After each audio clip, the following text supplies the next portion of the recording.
ஒரு பெண் வந்து என்கிட்ட வந்தாங்க. அதாவது கல்யாணம் ஆகக்கூடிய பெண். அந்த பெண் வந்து என்கிட்ட கேட்குறா. என்ன கேட்குறா அப்படின்னா, அம்மா எங்கள் அம்மா சொல்கிறாங்க, நீ புகுந்த வீட்டுக்கு போன பிறகு அவங்க என்ன சொல்கிறாங்களோ அதன்படி தான் நீ கேட்கணும் அப்படின்ட்டு சொல்கிறாங்கம்மா. எனக்கு அது ரொம்ப கஷ்டமாக இருக்குது. என்ன அப்படின்னா, எனக்குன்னு ஒரு சில கனவுகள் இருக்காதா, எனக்குன்னு ஒரு ரூல்ஸ் இருக்காதா, அந்த மாதிரி நான் வாழக்கூடாதா, என்னுடைய ரூல்ஸ் அண்ட் ரெகுலேஷனோட நான் வாழக்கூடாதா அப்படின்னு எனக்கு ஒரு கொஷின்ஸ் இருக்குமா. சரி அப்படின்னுறாங்க. நான் கேட்டேன், சரிம்மா இப்போ ஏதாவது வேலைக்கு போறியானா? ஆமாம்மா அப்படின்னா. சரிம்மா நீ படிச்சிருக்க இல்லையா, உன்னுடைய ரூல்ஸ் அண்ட் ரெகுலேஷனை அந்த கம்பெனியில் அப்ளை பண்ணுறியா இல்லை அவங்களுடைய ரூல்ஸ் அண்ட் ரெகுலேஷனை நீ ஃபாலோ பண்ணுறியாம்மாண்ணா? அவங்களுடைய ரூல்ஸ் அண்ட் ரெகுலேஷன் ஃபாலோ பண்ணாதானம்மா எங்களுக்கு சேலரி கொடுப்பாங்க, இல்லைனா என்னை எப்படி அப்பாயின்மெண்ட் கொடுப்பாங்க அப்படின்னா. சரி ஓகேம்மா, இப்போ அவங்க வந்து உன்னை நிரந்தரமாக வச்சுருப்பாங்களா இல்லை அவங்க எடுக்கிறதுக்கான உரிமையும் அவங்களுக்கு இருக்கானா? எப்போ வேணாலும் எடுத்துருவாங்கம்மா, அதெல்லாம் வந்து கேரண்டி சொல்ல முடியாதுமா அப்படின்னு. சரிம்மாண்ணா, ஆனால் கொஞ்சம் சம்பளம், அதாவது உங்களை எப்போ வேணாலும் எடுக்க முடியும், கொஞ்சம் சம்பளம் கொடுப்பாங்க.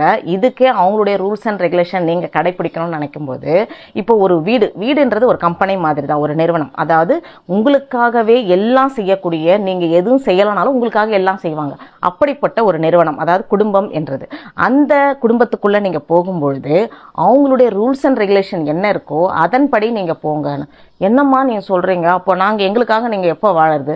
சரிம்மா அதே வரேன் நான் உங்கள் இஷ்டத்துக்கு. உங்கள் கம்பெனியில் போன பிறகு உங்களுடைய ரூல்ஸ் அண்ட் ரெகுலேஷன் நீங்கள் எப்போ அப்ளை பண்ணுவீங்க அப்படின்னா, நாங்கள் அவங்களுடைய நம்பிக்கையை சம்பாரித்த பிறகு, எனக்குன்னு ஒரு ஹையர் கிரேடு வந்த பிறகு அப்போ வந்து என்னுடைய ரூல்ஸ் அண்ட் ரெகுலேஷனை கொடுப்பேன். அப்படி இல்லைனா நான் ஒரு கம்பெனியை ஆரம்பிப்பேன், அப்போ என்னுடைய ரூல்ஸ் அண்ட் ரெகுலேஷனை நான் அப்ளை பண்ணுவோம்மா அப்படின்னா. அதே மாதிரி தான்மா, ஒரு குடும்பத்துக்குள்ளே நீங்கள் நுழைஞ்ச பிறகு அவங்களுடைய ரூல்ஸ் அண்ட் ரெகுலேஷன் படி நீங்கள் கடைப்பிடிச்சிக்கிட்டு வந்தீங்க அப்படின்னா, அப்போ அவங்களுடைய நம்பிக்கையை நீங்கள் சம்பாதிப்பீங்க. நீங்கள் சம்பாரித்த பிறகு நீங்கள் என்ன சொல்றீங்களோ அதன்படி அந்த குடும்பம் நடந்துகிட்டு போகும். அதே மாதிரி உங்களுக்குன்னு ஒரு குடும்பம் வரும் இல்லையா, ஒரு 20 வருஷம் கழிச்சு நீங்க மாமியார் ஆவீங்க, உங்களுக்குன்னு ஒரு பேரம்பேத்தியங்கள் வருவாங்களா, அப்போ உங்களுடைய ரூல்ஸ் அண்ட் ரெகுலேஷன் நீங்க அப்ளை பண்ணலாம் அப்படின்னு.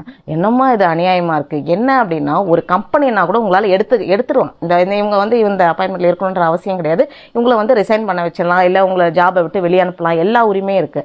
ஆனா குடும்பம்ன்றது அப்படி கிடையாது. உங்களை வெளியே அனுப்புறதுக்கான உரிமையும் கிடையாது. அதே மாதிரி உங்களுக்காகவே காலம் ஃபுல்லா, அதாவது கல்யாணன்றது 1000 காலத்து பயிர் அப்படின்னு சொல்லுவாங்க, உங்களுக்காக அந்த குடும்பம் எல்லாத்தையும் செய்யும் பொழுது கொஞ்சம் அவங்களுடைய ரூல்ஸ் அண்ட் ரெகுலேஷன் தயவு செய்து கடைப்பிடிங்க கொஞ்ச நாளைக்கு.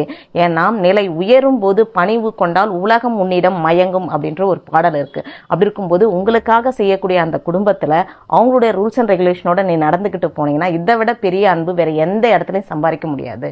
அதனால தயவு செய்து எல்லா பெண்களுமே சரி, இப்ப இருக்கிற பெண்கள் என்ன நினைக்கிறாங்கன்னா, என் இஷ்டப்படிதான் நடந்துக்குவேன், அந்த வீட்டுக்கு போனா கூட சரி எனக்கு என்ன இஷ்டம் இருக்கோ அதுதான் நான் செய்வேன் அப்படின்னு நினைக்கிறாங்க. கொஞ்சம் யோசிச்சு பாருங்க, நீங்க வேலை செய்யற இடத்துலயோ இல்ல கம்பெனியிலோ உங்களுடைய ரூல்ஸ் அண்ட் ரெகுலேஷன் அப்ளை பண்ணப்படுதா அப்படின்றத கொஞ்சம் யோசிங்க. கண்டிப்பா கிடையாது. அப்படி இருக்கும்போது குடும்பத்தில் மட்டும் ஏன் உங்களுடைய ரூல்ஸ் அண்ட் ரெகுலேஷன் அப்ளை பண்றீங்க? உங்களோட பெரியவங்களோ என்ன சொல்றாங்களோ அதன்படி கொஞ்சம் நடந்துகிட்டு போனீங்கன்னா குடும்பம் ரொம்ப அமைதியாகவும் சந்தோஷமாகவும் மகிழ்ச்சியாகவும், உங்க பிள்ளைங்களும் நீடூடி அந்த பழக்கத்தோட, அதாவது அந்த பண்பாடோட வளருவாங்க. அதனால நம்ம குழந்தைகள் என்ன பண்ணுவாங்கன்னா, நம்ம சொல்றதெல்லாம் பிள்ளைங்க செய்யறதில்லை, நம்ம என்ன செய்யறோமோ அதை தான் அப்படியே கத்துக்குதுங்க. அதனால நீங்க செயல்ல நீங்க எதெல்லாம் பண்றீங்களோ அதெல்லாம் பிள்ளைங்க கத்துக்கும். நீங்க எப்படி உங்க மாமியார் கிட்ட நடந்துக்கிட்டீங்க, உங்க அப்பா அம்மா கிட்ட நடந்துக்கிட்டீங்களோ அதே மாதிரி தான் உங்க பிள்ளைங்களும் நாளை, அதாவது ஒரு 20 வருஷம் கழிச்சு உங்ககிட்ட அந்த அன்போட பாசத்தோட அந்த மரியாதையோட அந்த பிள்ளைங்க கத்துக்கிட்டு வருங்க. அதனால கொஞ்சம் வந்து பெற்றோர்களை வந்து மதிச்சு நடங்க, புகுந்த வீட்டிலையும் கொஞ்சம் மதிச்சு நடங்க, உங்க குடும்பம் வந்து சந்தோஷமா இருக்குங்க.